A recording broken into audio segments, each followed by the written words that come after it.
కాబట్టి చెప్తున్నారండి, అంటే ఇటీవల కాలంలో అంటే ఎవరైతే కేసీఆర్ నాయకత్వం మీద కానివ్వండి, టీఆర్ఎస్ ప్రభుత్వం మీద కానీ కొంత అసంతృప్తితో ఉన్నారో వాళ్ళందరూ కూడా కోదండరామ్ గారి వైపు చూస్తున్నారు. కోదండరామ్ గారు నాయకత్వం వహించాలి, ఆయన ఏంటంటే ఒక నిజాయితీపరుడు, ఉద్యమకారుడు, ఆయన తెలంగాణ రావడంలో ఆయన కూడా ఫోర్ ఫ్రంట్లో ఉండి ఎంతో చేశాడు.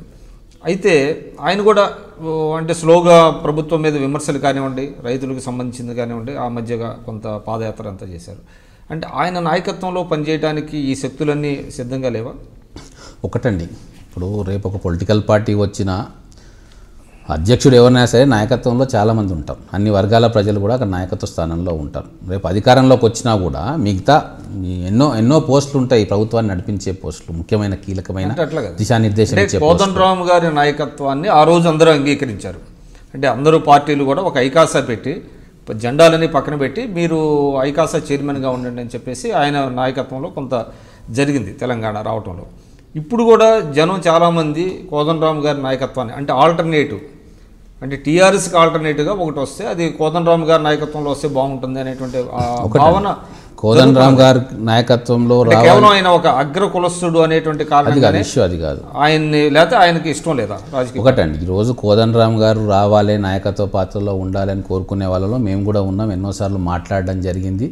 మీరు కూడా రండి, కొత్త పార్టీ అనౌన్స్ చేయండి అని చెప్పడం జరిగింది. కానీ 2.5 సంవత్సరాలు అయిన ఇంకా ఎలక్షన్ ఎప్పుడు వస్తుందో తెలియదు. మధ్యంతరం కూడా వచ్చే అవకాశం ఉంది. 2018 ఎలక్షన్ వచ్చినా ఆశ్చర్యం లేదు. ఇంకా సమయం లేని సమయంలో కూడా నేను ఇంకా నాకు ఒక రాజకీయ వైఖరి ఉంది అని చెప్పి ఇంకా తెడతెల్లని చేయలేదు ఆయన.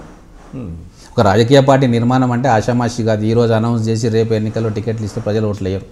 నీ ఎజెండా ఏంది, నీ నాయకులు ఎవరు ఎమ్మెల్యే క్యాండిడేట్లు, నీ నిర్మాణం ఏంది, ఇవన్నీ కూడా కావడానికి ఖచ్చితంగా 3-4 సంవత్సరాలు పడుతుంది. ఇప్పటికే ఆలస్యమైంది.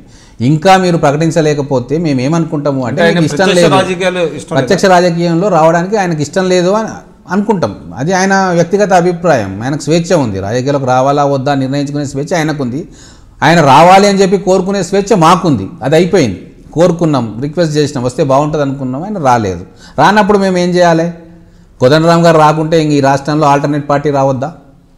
పోనీ రేపు కోదండరామ్ గారు వచ్చినా మాతో కలిసి పనిచేయాలనే మేము కోరుకుంటాం. అయితే ఇక్కడ ఒక్కటి ఉంది, నాకు కోదండరామ్ గారు వ్యక్తిగతంగా వారితో 15 ఏళ్ళ అనుభవం ఉంది, ఉద్యమంలో ఉంది. ఆయన నేను ముఖ్యమంత్రి కానీకనే రాజకీయాలకి రావాలి అని చెప్పి ఏ కోశాన ఏ రోజు కూడా అనుకోవడం ఆయన అటువంటి వ్యక్తిత్వం కాదు. సో మా ఎజెండాకు భిన్నంగా ఆయన ఉంటాడు అని చెప్పి, ఆయన ఎజెండా వేరే ఉంటుందని చెప్పి కూడా మేము అనుకోము. ఆయన సపోర్ట్ మీకు లభిస్తుంది. ఒకటి, వారు పార్టీ పెడతాను అని ప్రకటిస్తే ఖచ్చితంగా మేము అందరం కూడా ఆయనతో కలిసి ఎలా పనిచేయవచ్చు ఏంటి అనేది మాట్లాడుకొని పనిచేస్తాం. ఒకవేళ ఆయన రాజకీయాలకు రాకుంటే ఖచ్చితంగా ఆయన సపోర్ట్ మాకే ఉంటుంది. ఇంకెవరికి ఉన్నా ఉండకపోయినా ఖచ్చితంగా మాకు మాత్రం ఆయన సపోర్ట్ ఉంటుందనే మేము భావిస్తాం. ఎందుకు అంటే ఆయన కూడా బహిరంగంగా చెప్పిండు, సోషల్ జస్టిస్ రావాలా, సామాజిక న్యాయం అనేది తెలంగాణలో జరగాలి అని చెప్పి మా విధానం కూడా అదే అని కూడా చెప్పడం జరిగింది. మరి సామాజిక న్యాయం జరగాలి అన్నప్పుడు ఆయన ఎటువైపు చూడాలా? కాంగ్రెస్ పార్టీ నాయకత్వం ఏంది, టీఆర్ఎస్ పార్టీ నాయకత్వం ఏంది, కమ్యూనిస్టుల నాయకత్వం ఏంది, బీజేపీ నాయకత్వం ఏంది స్పష్టంగా తెలుస్తూనే ఉంది కదా. మరి సామాజిక న్యాయం జరగాలి అన్నప్పుడు ఆ సామాజిక వ్యక్తులే ముందుండి లీడ్ చేసే పార్టీకి ఆయన మద్దతు ఉంటుందని చెప్పి మేము అనుకుంటున్నాం. I'm N M Srinivas Reddy, ex MLA Mahabubnagar. Please watch my interview on iDream.